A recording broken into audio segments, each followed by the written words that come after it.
আজকে আমরা বানাবো চিকেন। এখানে চিকেন আর পোটা অ্যাড করা আছে প্রায় 1 কিলোর মতো। তার জন্য যা যা মশলার দরকার আমাদের, আদা কেটে রেখেছি, একটা মিডিয়াম সাইজের রসুন, 4-5টা গ্রিন চিলি, লঙ্কা কম, দুটো মিডিয়াম সাইজের পেঁয়াজ, তিনটে, দুটো টমেটো, আর যেহেতু আমরা বাঙালি তার জন্য আলু।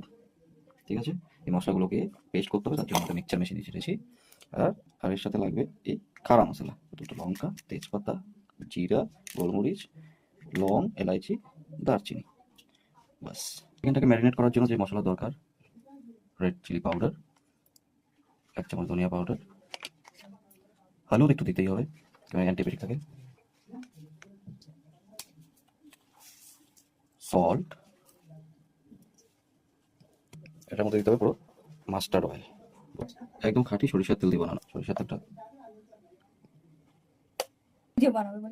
মশলাটাকে এখন চিকেনটাকে মাখানো হবে মশলার সাথে।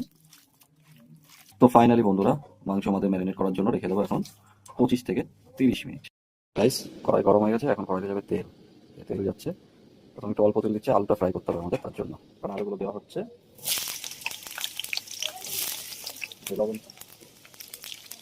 আলুটা ফ্রাই হয়ে গেছে, এখন আলুটাকে নামানো হবে।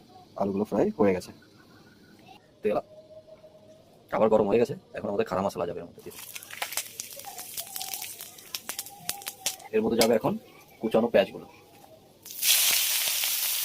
পেঁয়াজটাকে গলানোর জন্য এখন এর মধ্যে দেওয়া হবে লবণ।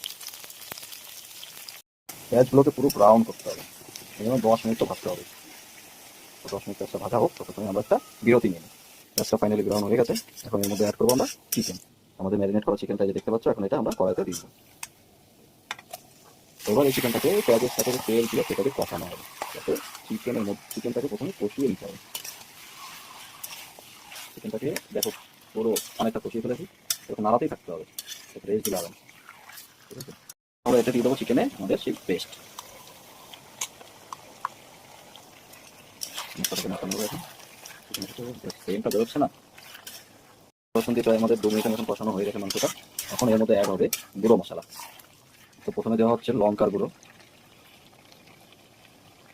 তারপরে দিতে হচ্ছে ধনের গুঁড়ো, জিরের গুঁড়ো, হলুদ, ব্যাস। এগুলো দিয়ে যে মাংসটাকে এরকম মাংসটা কি সুন্দর কালার এসছে দেখো।